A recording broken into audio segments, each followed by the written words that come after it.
우리는 매일 이렇게 하루하루를 살아가면서 우리 삶에 실제적으로 누리는 것들에 대한 것에 감사가 없고 너무나도 이렇게 당연한 것으로 여깁니다. 그래서 하나님께 감사하지 못하는 것들이 정말 많습니다. 근데 이상하게로 반대로 내가 없고 상대방이 가지고 있는 것에 대한, 상대방이 소유하고 있는 것에 대한 것을 봤을 때 스스로 굉장한 결핍 또는 부족함을 느끼며 살지요.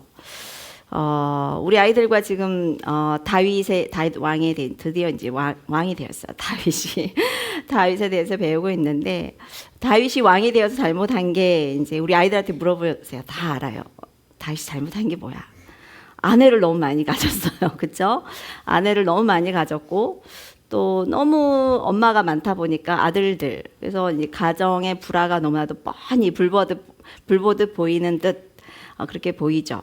근데 그렇게 아내가 많고 어떤 여인이든 어떻게 보면은 취할 수 있는 그 다윗임에도 불구하고 남의 아내 우리아의 아내 밧세바를 범한 것을 보면은 참 인간의 욕심이란 끝이 없는 거예요. 이렇게 거대한 걸 우리가 남편을 많이 취할 수 있는 건 아니기 때문에 그걸 떠나서 우리 매일매일 쓰고 있는 이 수돗물도 생각해 보면은 너무 감사한 거거든요. 우리 지구의 반대편에서는 우리가 먹는 아리수? 우리 아리수도 안 먹죠. 다 정수기에 걸러서 북한 사람들이 남한 사람들이 왜 이렇게 많이 씻네요. 왜 이렇게 많이 씻냐고. 그래서 하도 씻다 못해서 물도 씻어 먹는다고. 무슨 표현인지 알아요? 정수기에 있는 물 아니면 마시지를 않는데 한국 사람들은 그 정도로 많이 이렇게 물을 이렇게 굉장히 너무 흔하잖아요. 우리 사실 아리수도 굉장히 깨끗한 물인데 그것도 우리는 안 먹고 더 고급지고 좋은 미네랄이 가득한 물을 또한 선호하면서 그렇게 삽니다. 우리 전기도 너무나도 쉽게 씁니다. 진짜 버튼 하나만 누르면 이렇게 밝게 밤에도 이렇게 밝힐 수 있는데, 근데 우리가 전기에 대해서 고마움을 느낍니까? 느끼지 못합니다, 사실. 근데 온 인류의 역사 6,000년의 그 역사가 흘렀다고 친다면 이렇게 전기를 쓴 지 최근 100년 정도밖에 안 됐고, 우리나라도 50여 년 전만 해도 이게 일반화되기 전까지 50년 전만 해도 전기는 굉장히 귀한 거였습니다. 그렇죠? 드라이기 쓰면 절대 안 되고 그렇죠? 전기를 많이 먹는 이런 식으로 어르신들은 아마 다 아실 것입니다. 이처럼 우리는 누리는 것들을 너무나도 당연하게 여기고 감사할 줄 모르는 반면에 나에게 없는 것에 시선을 두고 그것을 얻기 위해서 굉장히 바삐 살아갑니다. 정말 인간의 마음은 마치 구멍이 뚫린 항아리처럼 이렇게 붓고 또 부어도 계속 뭔가 배고프고 굶주리고 허기지든 뭔가를 자꾸 소유하고 싶고 담아내고 싶고 쌓아놓기 위해서 굉장히 부단히 애를 쓰지요.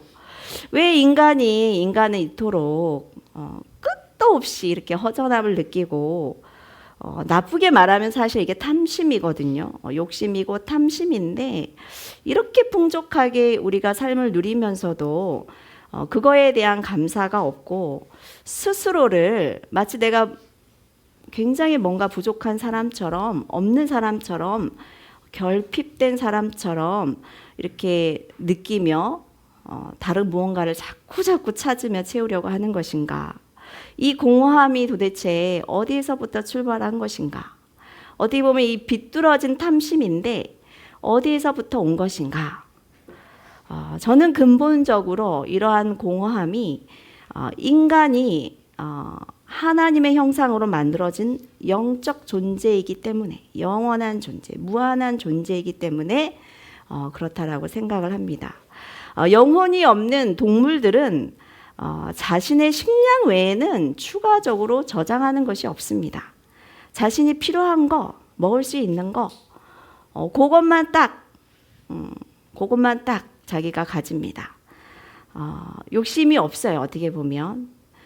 그렇기 때문에 우리가 짐승을 동물을 되게 하찮은 존재로 이렇게 여기지만 사실 동물들은 하나님이 지으신 자신의 그 목적대로 굉장히 열심히 잘 살아가고 있는 것입니다. 근데 인간이 다르죠. 자꾸 소유하고 쌓아놓고 저장하고 싶어 하죠. 근데 거기만큼 가니까 더 높은 곳이 또 보이죠. 또 다시 쌓습니다. 근데 만족이 없는 거예요. 더 높이, 더 많이, 최고의 정점을 향해 달려가는데 그 정점에 있었던 사람이 이렇게 말을 하는 거예요. 헛되고 헛되니 모든 것이 헛되도다. 모든 강물이 바다를 향해서 가는데 바다를 다 채우질 못하네. 눈은 보아도 족함이 없고 귀는 들어도 가득 차지 아니하는도다. 보라, 모두 다 헛되어 인간의 이런 수고함이 참 바람을 잡는 것과 같다. 즉 인간이 느끼는 이 허전함, 공허함, 이런 결핍은 사실 근본적으로 영적인 결핍이고 공허함입니다. 그 근본적인 것을 무시한 채 눈에 보이는 것들로 물질로 채우려고 하니까 이게 절대로 채워지지 않는 거예요. 요즘 연예인들의 그 마약 사건으로 최근 떠들썩하였습니다. 그 남자 배우를 제가 좋아했습니다. 얼마나 얼굴도 잘생기고 목소리가 좋고 뭐 파스타였나 하여튼 드라마 아주 좋아했었는데 또 최고의 가수가 진짜 아이돌이죠. 아이돌 중 아이돌이 사실 지금 뉴스에 나오는 그 두 사람인데 어쨌든 그 둘은 다 가졌어요. 더 가질 수 있는 사람들이에요, 원한다면. 근데 이들이 뭐가 부족하다고 마약에 손을 댔을까요? 어떤 무한한 향락과 판타지를 느끼고 싶어서 그 금지된 영역에 그 엄청난 비용, 엄청난 위험을 무릅쓰고 그렇게 해서라도 그거를 해보고 싶은 거예요. 사단에게 속은 거죠. 그 공허함과 허전함은 영적인 것입니다. 오직 하나님과의 그 관계를 통해서만이 채워질 수 있는 부분이고 채울 수 있을 뿐만 아니라 흘러 넘치게도 할 수 있는 거예요. 아담과 하와가 에덴 동산에 살았습니다. 저도 에덴 동산이 지구에 어디 있을까 있었을까 한때는 궁금했었어요. 그래서 그 지도를 잘 이렇게 쳐다봅니다. 근데 4개의 강이 에덴에서부터 흘러나왔다고 합니다. 창세기 2장 10절에 보니까 에덴에서 흘러나와 동산을 적시고 강이 에덴에서 흘러나왔다. 근데 4개의 강이 거기서 흘러나왔다고 합니다. 그 첫째 강이 비손, 둘째 강이 기혼, 셋째 강이 히데겔, 넷째 강이 유브라데. 우리가 아는 거는 사실 유프라데스 강, 메소포타미아 그 문명에 있던 거기 강입니다. 거기 근방이죠. 이라크, 터키, 시리아 이 근방입니다. 이상하게도 무슬림이 지금 차지하고 있는 그 땅인데 유프라테스 강은 3,000km예요. 그 길이가 어마어마하죠. 그 길이가 그 주변 강 주변을 중심으로 비옥한 토양이 있는 거예요.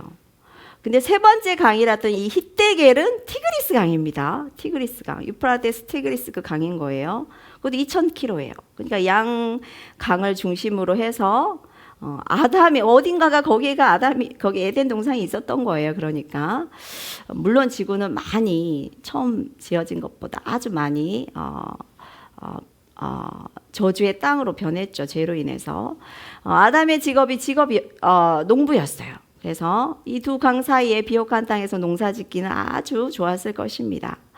근데 인간의 타락이 있기 전에 더 풍요로웠을 이 지구, 이 에덴 동산에 하와는 무엇이 부족하다고 선악과에 손을 대었을까?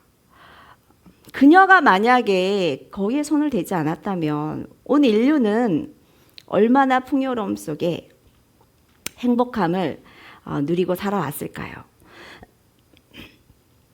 창세기 2장 8절 9절에 이렇게 말씀하고 있습니다. 여호와 하나님이 동방의 에덴의 동산을 창설하시고 그 지으신 사람을 거기에 두시니라.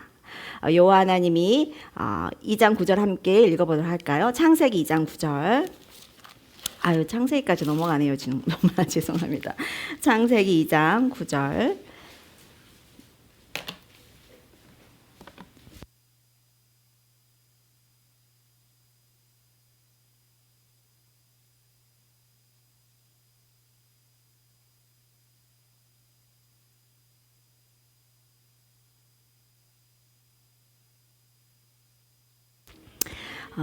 아담과 하와는 이 지구 전체를 가진 두 사람입니다. 100만 가지의 선택을 할 수 있는, 그 이상의 선택을 할 수 있는 자유가 이 두 사람에게 있었는데 단 하나만 금지되어 있었던 거예요. 그게 바로 선악을 알게 하는 나무인데, 인간이 도대체 왜 이러는지 100만 가지의 다른 길을 놓고 자신이 하지 말아야 할 그 단 한 가지를 쳐다보며 차지하고 싶어하는 인간의 이 탐심. 근데 이 점을 사탄이 너무나도 잘 알고 간교하게 파고들어서 그 금지된 영역에 손을 대게 합니다. 잘 보십시오. 방금 우리가 읽어본 그 말씀을 잘 읽어보십시오. 아담과 하와에게는 이 금지된 선악과도 있었지만 동산 가운데에는 영원한 생명을 주는 생명나무도 있었어요. 그런데 생명나무에는 관심이 없습니다. 오로지 자기에게 금지된 선악과의 시선이 머물고, 먹음직한데 다른 것보다 더 보암직하고, 야, 이거 먹으면 지혜로워질 것 같은 탐스러움이 그 안에 보이는 겁니다. 하나님은 분명 아담에게 말씀하셨고 아담은 하와에게 이야기를 하였고, 그 말씀을 의지하여서 말씀으로, 예수 그리스도께서 말씀으로 사단의 유혹을 이기셨듯 두 사람이 사단의 유혹을 뿌리치길 원했을 거예요. 그리고 오히려 생명나무를, 영원한 생명, 영원히 하나님과 동행하며 영원한 그 교제를 나눌 수 있는 그 생명나무의 열매를 먹길 바랬을 것입니다. 아마 정말 아담과 하와가 하나님을 더욱 사랑했다면 생명나무에 눈이 갔을 겁니다. 생명나무는 처음에는 금지된 영역이 아니었어요. 사람이 가서 먹을 수 있는 나무였습니다. 현실로 돌아와서 21세기에 우리는 아담과 하와가 살았던 그 에덴 동산보다 사실 더 풍요로움 속에 살고 있습니다.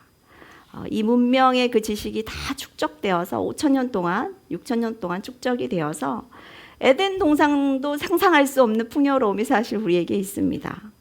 우리 추우니까 이제 보일러 다 켜시지요. 그렇죠? 좀 더우면 또 에어컨 켭니다. 그리고 우리 나라는 정말 부유하여서 정말 배고파서 굶어 죽는 사람은 없고, 정말 옷이 없어서 못 입는 사람도 사실 없습니다. 저도 45년을 살았지만 그런 사람을 본 적은 없는 것 같아요. 우리나라에서 다 어떻게든 교회도 있고 나라도 있고 어떻게든 다 먹여 살립니다. 노력만 하면. 애써 차를 타고 가지 않아도 원하는 사람 무료로 영상으로, 카카오 뭔가요? 그 영상, 카카오톡에 있는 영상으로 얼굴을 볼 수 있는 시대고, 목소리를 들을 수 있는 너무나도 편리하고 살기 좋은 시대예요. 아담과 하와도 정말 이런 시대는 상상하지도 못했을 거예요. 조금 아프면 10분 안에 약국과 병원이 있는 너무나도 좋은 나라. 밥하기 싫으면 식당에 가면 되고, 시장 보기 싫으면 뭐 하시나요? 요리하기 싫으면 쿠팡이를 불러가지고 새벽에 아주 신선한 우유를 마시게 됩니다. 어제 갓 짠 우유를 우리가 먹는 거예요. 그 다음날 아침에. 에덴 동산, 거기 살았으면 얼마나 좋았을까. 그러는데 사실 우리는 더 풍요로운 삶을 살고 있는 거예요. 그리고 이 에덴 동산의 이 이야기는 아담과 하와만의 이야기가 아닌 거예요. 우리도 똑같은 선택의 기로에 서 있는 거예요. 우리의 삶에도, 우리의 동산에도 선악과와 생명나무가 놓여 있는 것입니다. 아까 언급했듯이 인간은 영원한 존재예요. 영적인 존재예요. 그래서 이 영적인 이 영원한 것을 어떻게든 채워놓고자 하는 영적 갈급함이 있어요. 그래서 온 인류의 역사를 보고 인류학을 보고 지역을 막론하고 민족을 막론하고 인종을 막론하고 거기에는 신이 있어요. 종교가 있어요. 그 모든 것의 공통점인 종교가 있어요. 즉 사람은 신성을 가진 영적인 존재라는 거죠. 그런데 이러한 영적 공허함을 눈에 보이는 달콤해 보이는 선악과를 취함으로 이 갈급함, 이 공허함을 채울 것인가 아니면 생명나무 대신 예수 그리스도를 선택함으로 우리가 그 영적 풍성함, 눈에 보이는 세계보다 더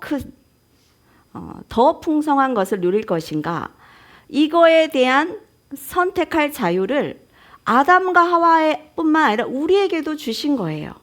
우리에게도 그 자유를 주셨고 그 선택에 대한 결과와 책임은 우리 각자의 몫인 거예요. 그리고 성경은 우리에게 정답을 알려주었어요. 요한일서 2장 15절에서 17절을 보면 이 세상이나 세상에 있는 것들을 사랑하지 말라. 누구든지 세상을 사랑하면 아버지의 사랑이 그 안에 있지 아니하니 이는 세상에 있는 모든 것이 육신의 정욕과 안목의 정욕과 이생의 자랑이니 다 아버지께로부터 온 것이 아니요 세상으로 온 것이라. 이 세상도 그 정욕도 지나가되, 우리가 추구하는 모든 것들은 다 지나가게 되어 있습니다. 이 물질 세계는. 하지만 오직 하나님의 뜻을 행하는 자는 영원히 거하느니라. 인간이 세상의 것, 즉 선악과를 취함으로써 타락을 합니다. 하나님은 죄인된 인간이 영원히 사는 것, 그게 뭐인 것 같아요? 그게 저주입니다. 우리가 이 죄인된 몸으로 영원히 사는 게 사실 저주입니다. 그래서 생명나무를 분리를 시키는 겁니다. 화영검을 두어서 죄인된 인간이 더 이상 생명나무의 열매를 따먹지 못하도록 합니다. 처음에는 선악과만 금지되었지만 인간이 죄인이 되자 이제는 생명나무가 금지된 영역이 된 거예요. 창세기 3장 22절을 보며 여호와 하나님이 이르시되 보라, 이 사람이 아담과 하와죠. 선악을 아는 일에 우리와 하나같이 되었으니 그가 그의 손을 들어 생명나무 열매도 따먹고 영생할까 하노라 하시고, 죄인이 되어서 생명나무를 먹으면 저주인 거예요. 이같이 하나님이 그 사람을 쫓아내시고 에덴 동산 동쪽의 그룹과 천사들과 두루 도는 불칼 화영검을 두어 생명나무의 길을 지키게 하시니라. 근데 하나님의 그 진노는, 벌은 우리에게 영원한 벌을 주신 게 아니에요. 당신의 아들 예수 그리스도를 통하여서 이 죄인을 의인으로 새롭게 하시고, 그리고 나서 생명나무의 과실을 먹을 수 있는 은혜를 우리에게 베풀어 줍니다. 그게 요한계시록 22장에 나왔어요. 생명나무가 창세기 처음에 나오고 또한 생명 제일 끝에 요한계시록 끝에 또 생명나무가 나옵니다. 22장 1절에 보면 또 그가 수정같이 맑은 생명수의 강을 내게 보이시니, 이제 하나님 나라의 그 환상을 보는 거죠. 하나님과 예수님 어린 양의 보호자로부터 그 생명수의 강이 흐르는데, 그 길 가운데 그 강이 흐르는데 그 강 좌우에 생명나무가 있어 12가지의 열매를 맺대. 달마다 그 열매를 맺고 그 나무 잎사귀들은 만국을 치료하기 위하여, 열매뿐만 아니라 잎사귀까지 온 인류를 치료할 수 있는 약재로. 인간은 선악과를 선택했습니다. 세상의 넓은 길을 선택했습니다. 육신의 정욕과 안목의 정욕과 이생의 자랑을 선택했어요. 하나님을 아는 참된 지식이 없어서 망한 우리 인생을 우리 하나님은 불쌍히 여기시고, 그 죄의 저주, 그 사슬에 매여 있는 그 우리를 불쌍히 여기시고 긍휼히 여기셔서 그 사망 권세를 끊어내시고자 당신의 아들 예수 그리스도를 보내신 것입니다. 오늘 아침에도 담임 목사님께서 설교하셨지만 로마서 5장 8절, 우리가 아직 죄인 되었을 때에 우리가 죄인인 게 그래도 감사한 거예요. 주님께서 우리를 사랑하셔서 우리를 위하여 죽으셨다. 당신이 그리스도께서 우리를 위하여 죽으셨다. 이젠 그의 피로 말미암아 의롭다 하심을 받았다. 우리가 원수 되었을 때에 그 아들 예수의 죽으심으로 하나님과 우리의 관계가 화목되었다. 죄가 들어와 끊어진 이 하나님과의 그 관계를 예수님께서 그 죄의 벌을 자기가 친히 받으심으로 그 막혔던 길이 열린 거예요. 우리는 죄를 선택하였지만 하나님은 이 죄인을 또한 선택하셨어요. 버리지 않으셨어요. 그리고 우리가 입은 더럽고 추하고 냄새나는 이 더러운 옷을 벗기시고 그 옷을 누구에게 입히십니까? 자기 아들 예수님께 그 옷을 입혀요.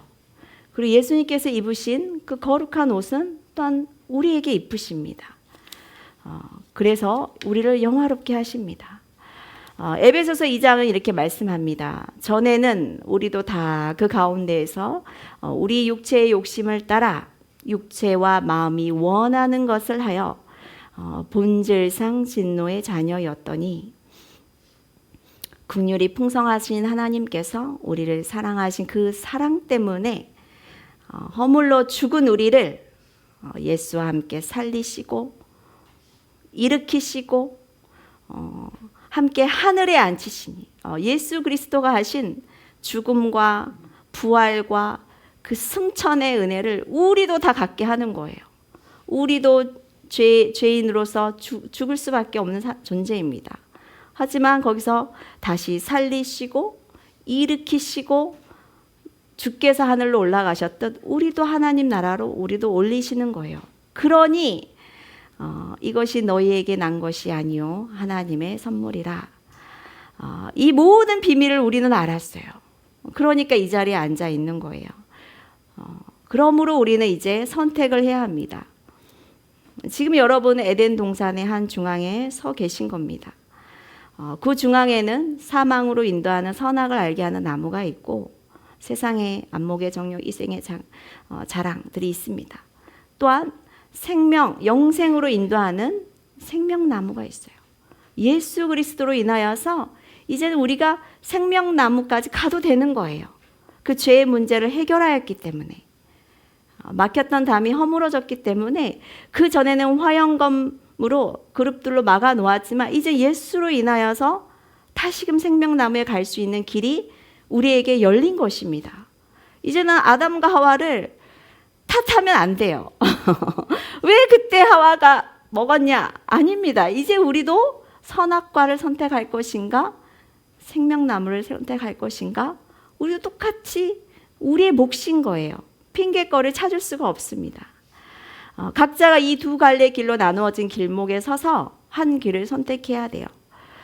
당신은 그 영적인 공허함, 내 안에 채울 수 없는 그 어떤 것을 무엇으로 채우시겠습니까?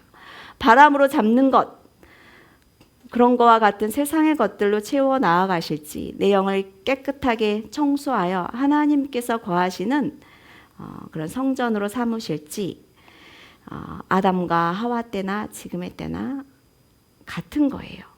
많은 사람들이 마치 하와가 그러하였듯 그때나 지금이나 생명나무에는 관심이 없습니다. 영생을 주는 생명나무는 찾는 이가 없고 인기가 없어요.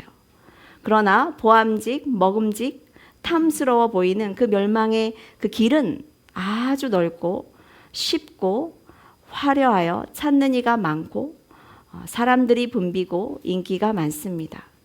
오늘 말씀 그대로입니다. 좁은 문으로 들어가라. 멸망으로 인도하는 문은 크고 그 길이 넓어 그리로 들어가는 자가 많고 생명으로 인도하는 문은 좁고 길이 협착하여 찾는 이가 적음이라. 하지만 이 두 길의 끝에 그 목적지가 다름을 우리는 이 비밀을 안 자들입니다. 로버트 프로스트라는 유명한 미국의 시인이 있는데 그 시가 참 들을만해요. 읽어볼만한데 이 가을 날이었던 것 같아요. 그래서 숲이 단풍으로 노랗게 이렇게 된 날에 시인이 길을 걷다가 두 갈래 길을 딱 만나요. 근데 한 길을 이제 두 갈래 길을 어디 갈까 이제 고민하다 쭉 두 갈래 길을 보는데 한 길은 많은 사람들이 이미 밟고 지나가서 그 흔적들이 딱 가기 딱 좋게 만들어졌고 또 한 길은 찾는 이가 적어서 발자국이 거의 없는 거예요. 그래서 이 두 길을 어느 길을 갈까 고민을 하다가 결국은 사람이 가지 않았던 그 길을 선택하고 시 끝에 이런 말이 있습니다. 먼 훗날 나는 어디선가 이야기를 할 것입니다. 숲속에 두 갈래 길이 있었다고. 나는 사람이 적게 간 길을 택하였다고. 그리고 그것 때문에 모든 것이 달라졌다고. 우리 믿는 그리스도인들도 먼 훗날에 아주 그렇게 멀지도 않아요. 50년 안에 여기 있으실 분이 몇 분 계실 거는 같아요. 우리 청년들이. 청년들 외에는 다 하나님 나라에서 동일한 고백을 하지 않을까 싶어요. 내 삶에 두 갈래 길이 있었습니다. 나는 사람들이 적게 간 그 좁은 길을 선택하였습니다. 그리고 그것 때문에 모든 것이 달라졌습니다. 주님이 가신 그 좁은 길, 많은 사람들이 찾지 않은 길이요. 협착하여 때로는 괴로운 일도 있고 참아야 하고 눈물 짓고 고통스러운 일들도 참 많지만 하지만 그 길이 바로 생명으로 인도하는 길임을 믿고 주님께서 남겨주신 그 발자국 따라 힘차게 걸어 나아가는 우리 모든 갈릴리 교회 성도님 되기를 축복합니다.